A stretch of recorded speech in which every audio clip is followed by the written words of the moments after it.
Tell Us How to Make It Better is partnering with the Readiness Lab, the home for podcasts, webinars, and training in the field of emergency and disaster services. You know, the cost of disasters, the intensity of disasters, the continued cycle of disasters that we've been in for the past probably 20 years. At some point, it becomes unsustainable, right? You know, when is that next disaster that's so big that we can't write, the federal government, they can't write the check for it. I'm George Siegel, and this is the Tell Us How to Make It Better podcast. Every week, we introduce you to people who are working on real-world problems and providing actual solutions. Hi, everybody. Thank you for joining me on today's Tell Us How to Make It Better podcast. If you've listened to any of the podcasts, or if you've seen my documentary film, The Last House Standing, you know that I'm very big on people understanding the risks of where they live and what could happen in terms of major disasters, because it's a life-altering experience that many people never recover from. So when I can have a guest on that is an expert in the field, I think it makes for a great show. My guest today is Pete Gaynor. Pete is the Senior Vice President and Director, National Resilience, Response and Recovery Programs for the LERO Group, and is the former FEMA administrator and acting secretary of Homeland Security during the last presidential administration. During his time at FEMA, Pete led the agency's response to more than 300 presidentially declared emergencies and major disasters. And during the historic year of 2020, he oversaw FEMA's first ever operational response to a nationwide pandemic while simultaneously responding to a record number of disasters. As a member of the White House Coronavirus Task Force, Pete directed FEMA's operational coordination of the whole of government response to COVID-19. Pete, thank you so much for coming on today. Thanks, George. It's good to be here. That's a lot. You were in some tumultuous situations. Before we get into the reason I had you on, what was that all like for you, being caught up in all that stuff? Yeah, it's I'm not sure how it all happened. I think it's just like maybe the wrong place, wrong time, or right place, right time. It depends how you look at it.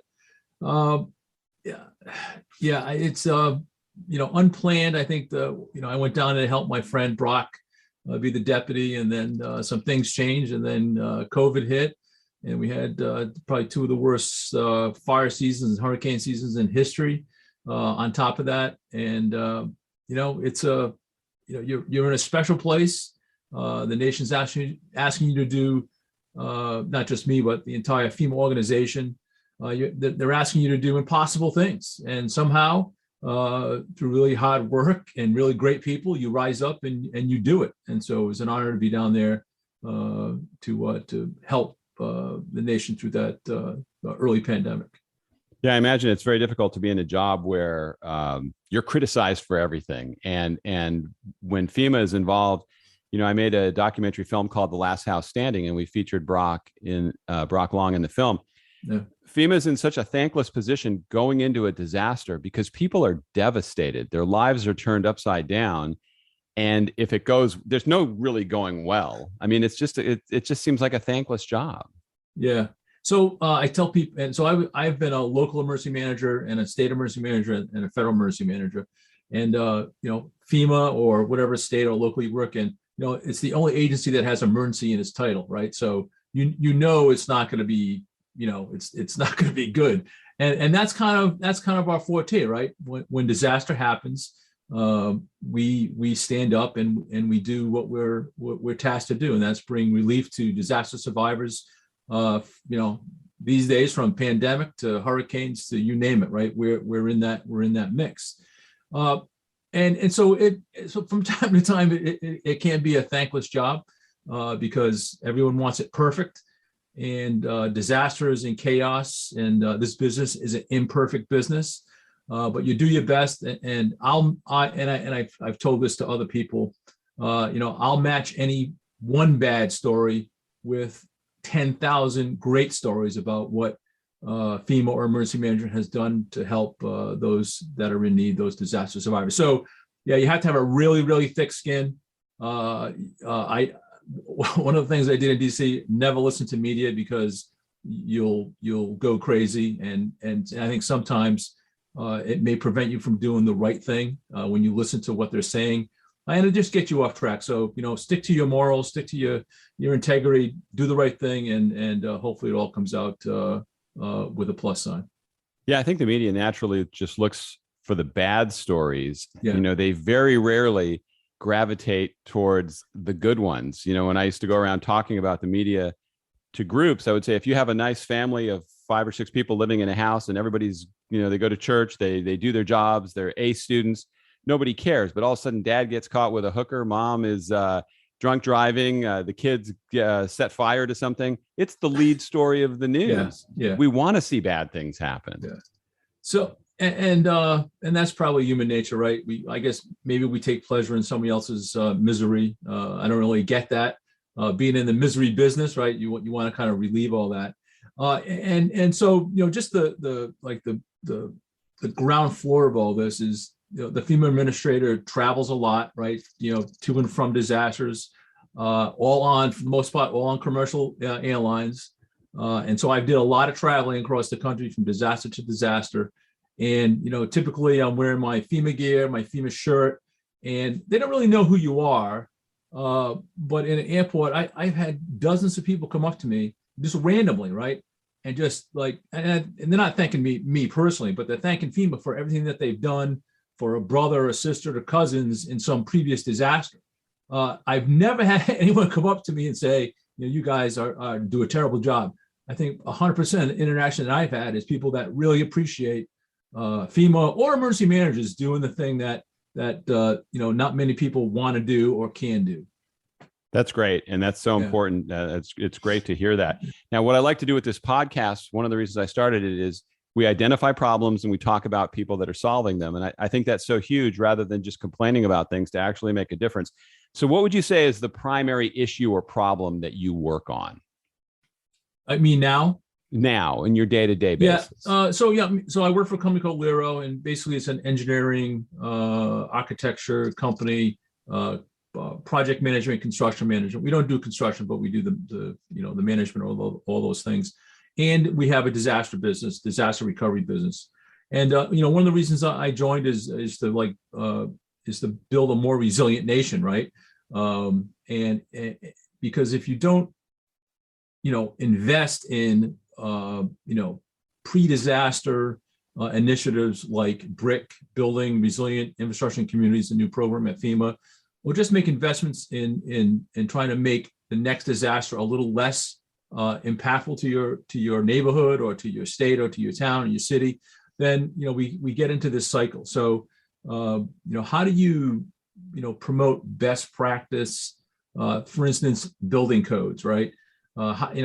In order to have a more resilient home, right? Just a simple concept. You have a more resilient home, you have to have a design, and you have to build it to a code that can withstand the hazards where you live. So whether you live on the coast, you live in earthquake country, you live in flooding, a flooding section of the country, what can you do to make your house more resilient, retrofit it, because that's where it all starts, right? If you can if every homeowner in this example just did a couple things that make their home more resilient, buy flood insurance, for instance, to give your family a little more insurance when the bad day comes, then I think we would all be better off as a nation, right? And right? The cost of disasters, the intensity of disasters, the continued cycle of disasters that we've been in for the past probably 20 years. At some point, it becomes unsustainable, right? When is that next disaster that's so big that we can't write, the federal government, they can't write the check for it. So I think a lot of smart people have done a lot of work to say, hey, let's make these investments in disaster resilience, risk reduction ahead of time, because we know we're going to spend, 20 times the amount when the disaster happens. So let's get smarter. So again, I think that's where my head is. That's where my effort has been, is, how do we become a more resilient nation? And it's a big word, right? It sounds really great to say, but actually doing it is really hard. Yeah, I would think that may be a more daunting task than what you were dealing with at FEMA. And the reason I say that is all the effort that goes into from the builders lobby to keep codes lower. In Mexico Beach, which we featured in our film, I think the wind rating for building houses was 130 miles an hour before Hurricane Michael. So they raised it to 140.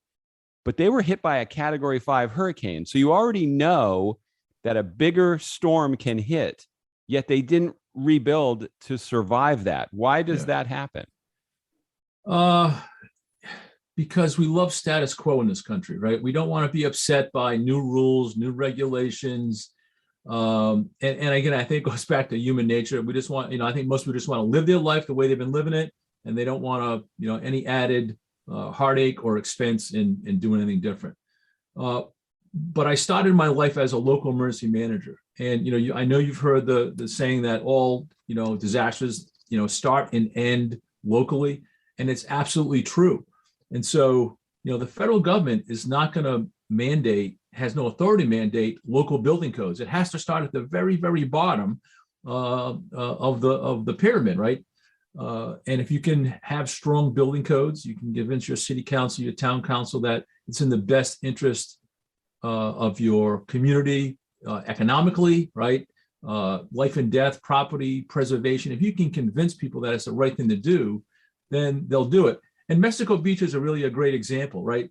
They probably had some of the worst or lowest building codes in the nation. And I think now, if you went back now, you would find out that they probably had some of the strongest building codes in the country, only because they know how bad it can be, right? They've been beat down by a hurricane that changed their way of life, and now they've seen the light. The tough thing that I think everyone struggles with is they think, hey, this is never going to happen to me. It only happens to people on TV. It doesn't happen here. I'm not sure why you want me to do this at maybe at some expense to me. So you have to really try to convince people, hey, it is in your best interest. It's in your community's interest to make these small investments so you can go on and live your life the way you want to, right?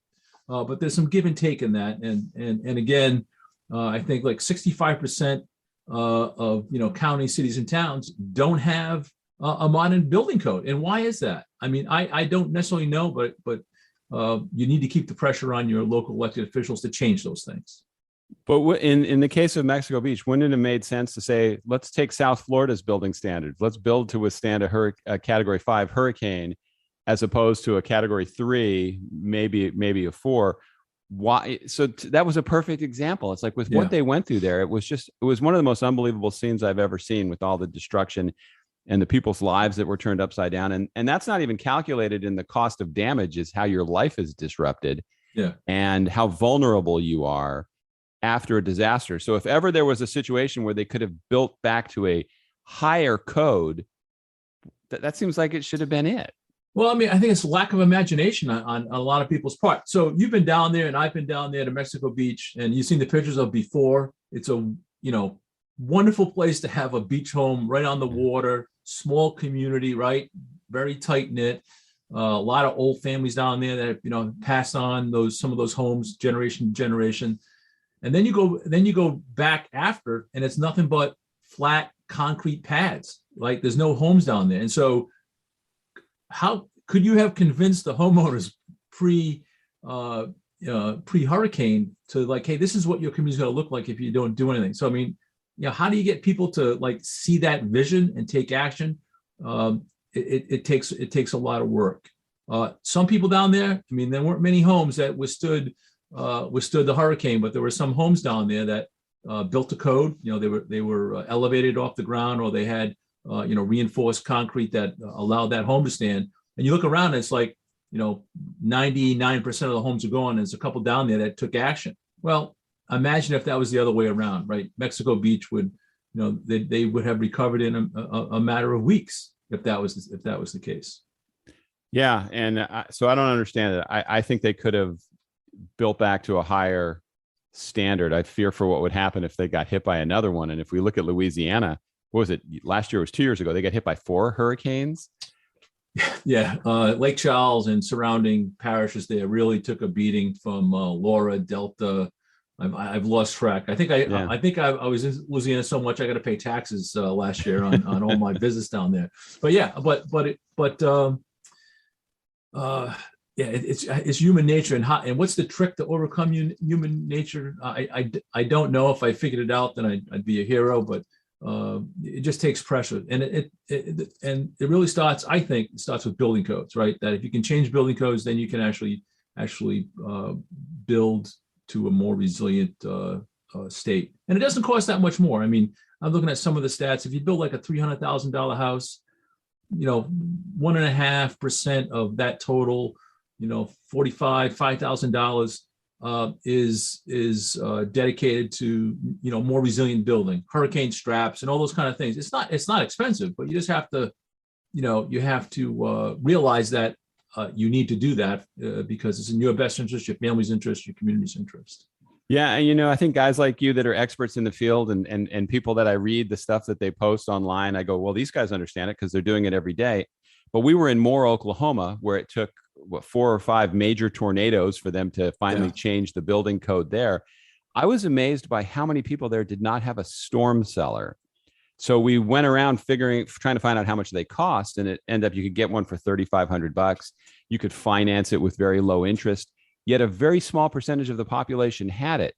Why do you think that is? Because if I lived in Oklahoma, that would be a must-have. You see what happens there and the damage that tornadoes. So they did the right thing. They finally changed the building code, and it has saved structures. But people still don't seem to take it as seriously as they should. Yeah, I mean, I think it goes, just the human nature, right? It's not going to happen, right? These things only happen to other people. And it hasn't happened, let's say that you're 65 years old, you've been living on the planet for 65 years in that community, and maybe it's happened a couple times, never happened to you directly. And you just say, well, it's not, the odds are it's not going to happen. And I'm just going to try to beat the odds while I'm here on the planet. And in some cases that may work for you. In other cases, not so much, right? Because you've seen the devastation across the country, whether it's from a tornado or flooding or wildfire. It will change your life forever, right? It will completely change your life forever. And I'm not sure people realize that. And just to pound on some of the things that are head scratchers. I went to flooding in Tulsa, Oklahoma, a couple of years ago. And really nice neighborhood, water, on the river, and it flooded, and it probably flooded there before, but not like this. And so you walk around the neighborhood, and houses are completely gutted. All their belongings are out on the front lawn, right? It's all going to the landfill. And then you start talking to people about, hey, how do you have flood insurance? No. Okay, so that means you're not getting anything from the federal government. The National Flood Insurance Program. You're not getting any money from the federal government to help you, rebuild your house, because homeowners insurance doesn't cover you for that kind of flood. And then you run into people that say, well, I don't even have homeowners insurance. Like the house was passed down to me. So I have no flood insurance. I have no homeowners insurance. And I'm not really sure what to do. Right. And this is like a middle-class neighborhood. This is just like middle-class America. And then you have to scratch your head about how could you allow that to happen, right?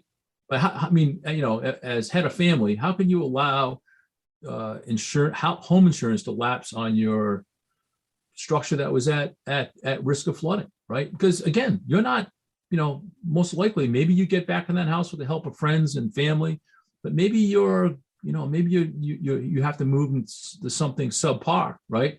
So if you can have that vision of what it can look like, then maybe you'll do something different. And again, I think that's the story you have to keep telling, right?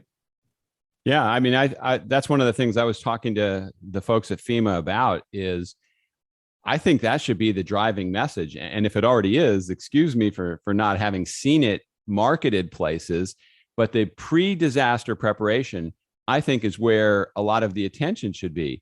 And when we were in Malibu, California, after the big fire there were people that had old cars that were valuable collector's cars, but they weren't running, so they didn't have them insured. Yeah. Coin collections, a lot of things in their houses. And those are the things, insurance might not even be able to replace them, but at least you would get something. But I think people go, I spent the money last year, but we didn't have anything bad happen, so I'm not going to spend it this year. I wish I could take people to disasters, right? Like the average American citizen, right? And like live, like take them to their that disaster. And you mentioned fires. I was up in I forget what neighborhood it was, but touring neighborhoods in California after one of the fires in Paradise. Paradise, and then there was another community that we went to. Paradise, unbelievable, right?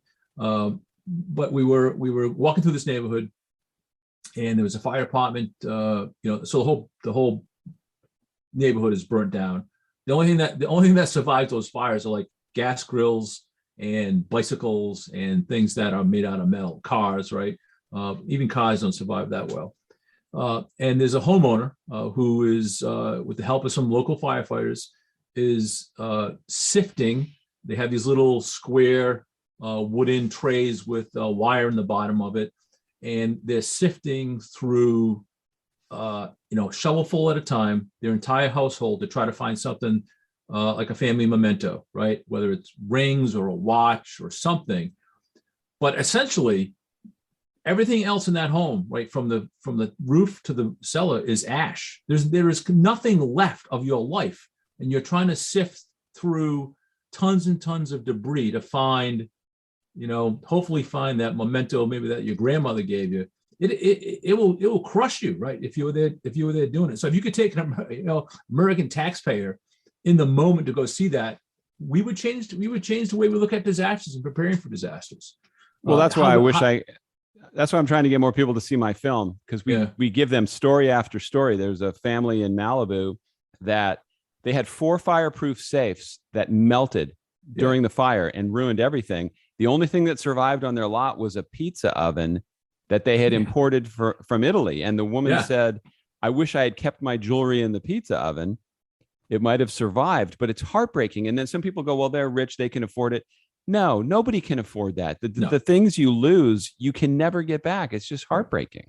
Yeah. You walk away with nothing. I mean, you walk away with the concrete foundation. That's all that you have. And then good luck building. Have you been to some of those communities like Paradise, Santa Rosa, building back after a fire or a major disaster?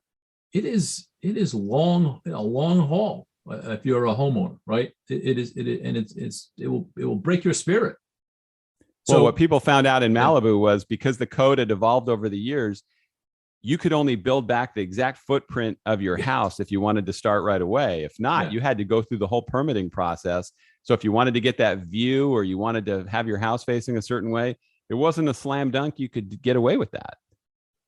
Yeah. I mean, if you could only inject people with some of that, right? As a vaccine against not taking action, we'd be better. But it takes all of us beating the drum to get that through people's heads. Yeah, I agree. I think it's very hard to get people to get out of that way of thinking. And another thing they don't think about too is, after the disaster, all the lowlifes that come in and then rip them off and take advantage of them. And we saw numerous examples of that in Panama City and Mexico Beach, where $10,000 to throw a tarp on your roof, or assign your insurance benefits over to us and we'll make sure your job gets done. And then they disappear. One guy ended up in jail who was actually showing us around. I mean, this just brings out the low of the low. Yeah, it is heartbreaking, right? So you're paying $10,000 for a blue roof, where the Army Corps of Engineers will do it for free. So like, how did that happen? How come you didn't know about free roofs, right? Or a program to keep you safe, through your local community, to make sure that every contractor has a license that comes in, right? There's some really proactive communities out there, but you're right. You're already bent and broken from the disaster, and now people come in to take further advantage of you and set you further behind. So listen, this is I think if we had an answer for all of it, we wouldn't be talking today. And it takes just again, beating the drum about what you can do pre-disaster to make yourself more resilient, and how to keep yourself safe should a disaster happen, and get back to whatever that new normal is quicker. And the speed, the intensity, of disasters just keeps coming and coming and coming, and in some cases it's hard to catch up. I mean, and I'm speaking for FEMA, right? Hundreds and hundreds of disasters pile up, and recovery is a long, grinding path for everyone, to include the federal government, right down to the homeowner. Yeah, I wish there was a way that could be incorporated into the statistics of a disaster, is the pain and suffering after the disaster, because people's lives, the media leaves to go on to the next story. Yeah. And then those people are living in that hell for years. Yeah. There are disasters on the books today, dating as far, so federal disasters, probably dating as far back as the year 2000. Still, I remember as the FEMA administrator, I was approving expenditures for Katrina, and Katrina was 2004, and we're still spending money on Katrina, right? And so let's do the math on how many disasters we've had since 2004. I don't even know what the number is, right? But it's hundreds, maybe even 1,000 of federal declared disasters, and we're still paying for all those. Again, it becomes unsustainable, and so where's the balance between what the federal government can do for an individual and what an individual can do for him or herself, right? So again, all starts locally. Champion those building codes and make sure that, if you have to retrofit a house or you're building a new house, that you're building to standards, to keep your family safe. And that's essentially what it is, right? How do you keep your family safe and out of harm's way? Well, it's, in this case, we're talking about natural disasters. This is about building codes and building to standard or above standard. Yeah, that was the primary message in our film. Is it really starts from the bottom up, that every homeowner needs to be their own best advocate, because truly nobody's looking out after you. Your builder is counting nickels when he builds your house, and unless you ask for specific things, I don't think they're going to do them. And if they proudly strut and say we build to code, you need to check what the code is and see if the code's even enough where you live. Yeah. And so, I think, I wrote this post a couple of weeks ago about, building standards. And it came to me one day because I'm about to build a new house for myself. And, wouldn't it be embarrassing, right? Just like personally embarrassing for the former FEMA administrator's house for the roof to blow off, right? That would be that would be personally and professionally embarrassing for me. And then, so I said, let me make sure that, when the builder gives me all the specs, that he has all these things that, building, straps and connectors and tie, all those things that don't cost a lot of money, but will make my new home, more resilient. Am I getting impact resistant glass in my house, right? Is that part of my new build? So there's a lot of things. So it made me wonder, like, a lot of people are either retrofitting and building a house. So let me help them. Let me help myself, right? Because I've seen how bad it can be. But let me help some others by pointing out some things that are, cheap to do, easy to do, and with some forethought. It doesn't really add too much money to, again, whether you're building a new house or retrofitting a new house, or looking to buy a new house, to see if those things are part of that build. So there's lots of resources out there that you can go to and get free help from. Did the builder run when he saw you coming, knowing that he's going to have somebody watching him who actually knows what they're doing? I probably haven't. I don't have a builder yet, right? Okay. So I'm still in the planning process. But I'm sure when I lay out all my demands, I'm sure the builder will have to swallow hard a few times. Yeah, I mean, I'm going to give an expert like you one piece of advice, only because I've gotten kind of screwed every time I build or buy a house, is you got to watch those guys every second. Oh, yeah. I mean, just every second. So in your opinion, when we take the problem that we've been talking about, it's that all these disasters, all this rebuilding and it keeps happening again and again. How do we make it better? Well, I mean, so the first thing, and I'll just talk about some just basic things that anyone can do today. I forget the exact stat, but 95% of the counties in America have flooded in the past year or so, right? So that's virtually, it floods everywhere. So just because you don't live next to the ocean or live next to a lake or a river doesn't mean that you can't flood. Look at Hurricane Harvey in Houston, right? How widespread that flooding was, and the impact that it did, right? Those people that got flooded that were far away from the flood zone had never had an idea that it could flood, and so get flood insurance. It's the average premium is like $700 a year, and I know for some that may be a hard thing to do, but you're trying to protect your investment, right? You have to have car insurance, right? So you have a car to get to work and do all those things that we all do. So protect that investment of your house, your greatest investment. It may cost you a little bit of money, but hopefully it keeps you in your house and again gets you back to normal quicker. I think the other thing is you have to educate yourself about what's around you. What are the risks where I live, and how do I reduce those risks and mitigate those risks so I'm ready for the next thing that happens. A lot of these things are not high cost kinds of things, but it really is awareness and taking the initiative to again protect yourself and your family from these things that will happen, right? And then you have to believe that it can't happen to me, right? It can't happen to me, and I need to take action. Yeah, I mean I think that's so well said. Is that understanding what the risks are where you're buying that house, instead of getting wooed by the bells and whistles, the granite countertops. Maybe they have some nice special carpeting in there, or they painted recently. But it's the structural things about your house. Where could that flooding come from? Flood insurance isn't that expensive if you don't live in a flood zone. Yeah. I just think that people are reluctant to do this, especially in a competitive real estate market where you feel like if you are too questioning and demanding, they're just going to go on to the next guy. Yeah. And again, now these stories come back because I love, as a fee administrator, go out and talk to people. And I visited this, and I'm not going to name the state or the locale, but I talked to a woman who lived right on a lake, like on a lake that flooded, and it had just flooded. And I asked her, "Hey, do you have flood insurance?" Nope.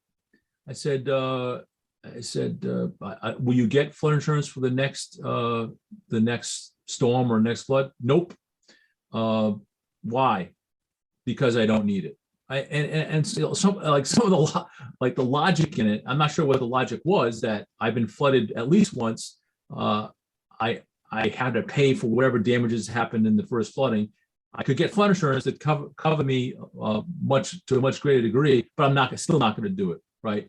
Whether it was I don't trust the program, I don't trust the government, I don't believe in insurance. I don't know what it was, but it is kind of a head scratcher where it just happened to you, right? It happened to you and your neighbors, and you still refuse to do things that are in your best interest. And I don't think it was a matter of like how much it costs, right? This is a pretty well-to-do neighborhood, but I don't know. Some things are baffling to me sometimes. About it seems really obvious about what actions you should take to protect yourself and your family, and some people just refuse to do it. I don't know why. Others do, but there's a majority out there that just won't do it. Yeah, I don't understand that at all. Why people don't? It's their biggest investment, yet they probably put more money into things that completely are irrelevant in their lives. Yeah. When I lived in San Antonio, Texas, we had the effects of a hurricane, a lot of rain in 1998, and people that lived 4 or 5 miles from a river were flooded because of how high the water came up. And I just don't think people think about that. They don't look at a map and go, "Hey, there's a dam 5 miles up the road from me. What if that breaks?" Yeah, we just don't think. Yeah, and the federal system is at odds with itself, right? It really is. We don't really have a law or a policy about repetitive, so I'll pick repetitive flooding or repetitive disasters. I live in a flood zone. I get flooded. FEMA comes. I get some money to build back my house or life better. I stay where I am. Nothing changes with local code. It floods again. Same cycle, right? I get money from the federal government. It floods again. I get money from the federal government. So we're not.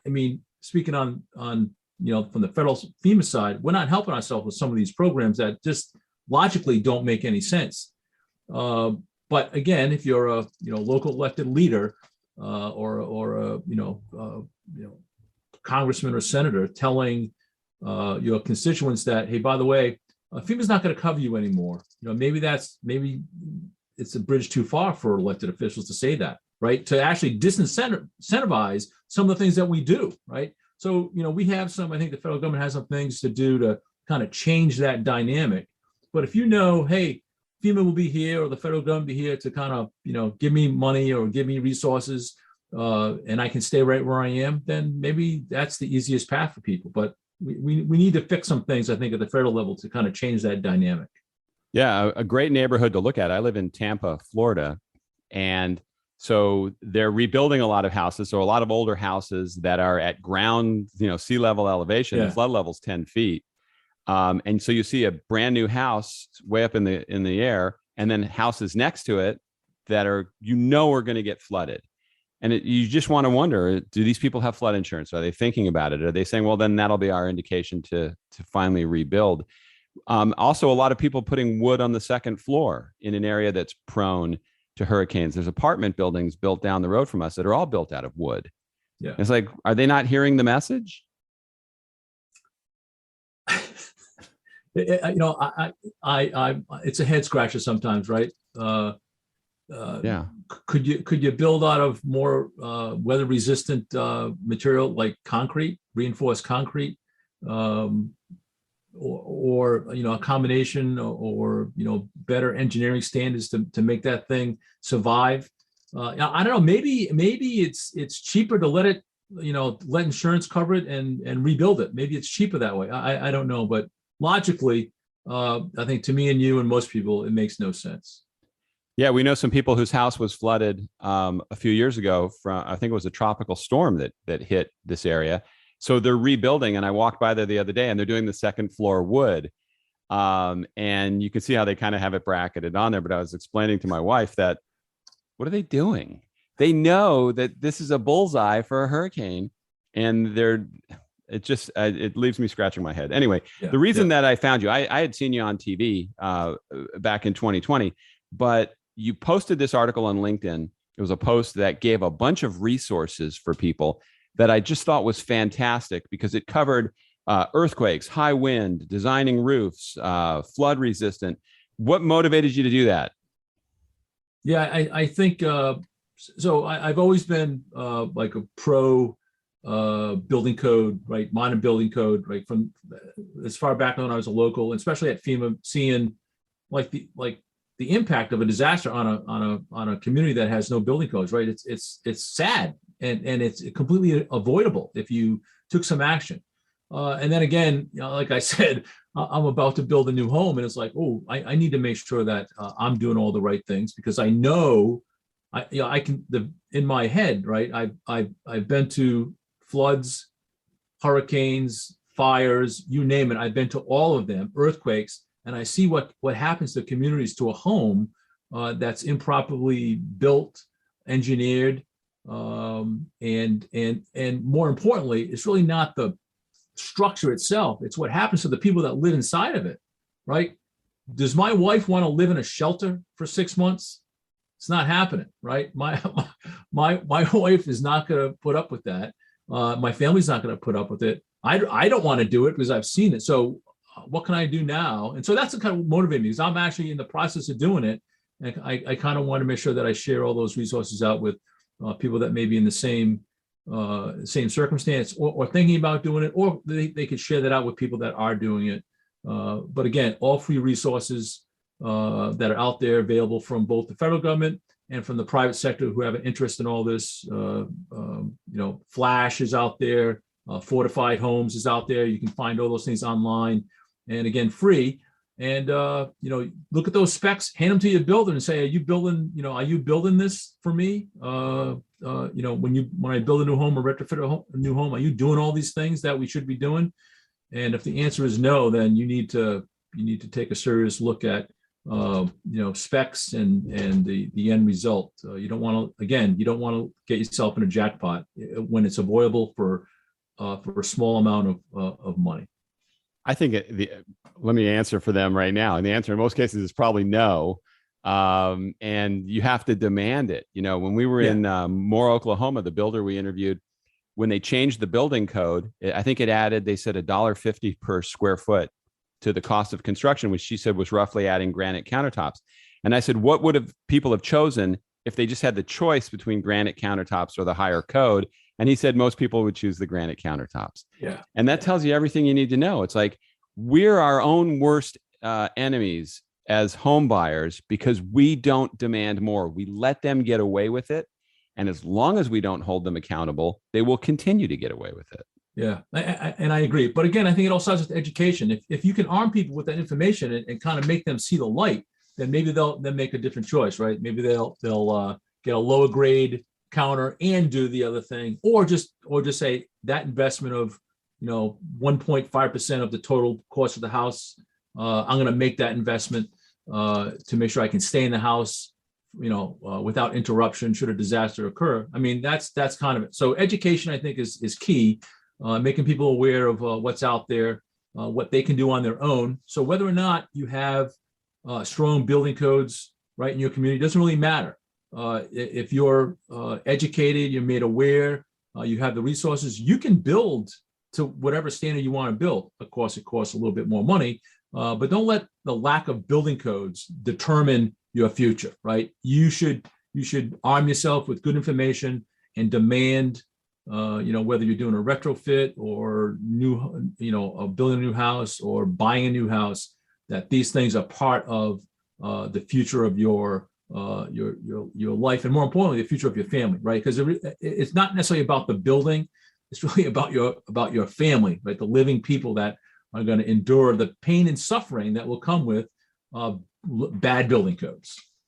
Yeah, I mean, I encourage everybody to watch. I hate to plug my own film during your segment, but to watch The Last House Standing and to see just how bad it is for people after a disaster. And I certainly want to follow up with you and see how your house comes out, because you could kind of be like the heart surgeon that you see eating the big fatty steak, smoking the cigar, and you're going, wait a second, he should know better. Yeah. We know you should know better. No, I know now. So now, like I'm really motivated now to make sure it all gets done right. Yeah, maybe I'll chronicle my house build and demonstrate all the things that I invested in. I think you should. Yeah. So and honestly, is it going to cost me more money? Yeah, it will. But listen, it's from what I've seen in my life, it's the amount of money is inconsequential to the results that you will endure if you don't make that investment. And again, I think that if you get people to see that, right, people would spend that money without a blink of an eye.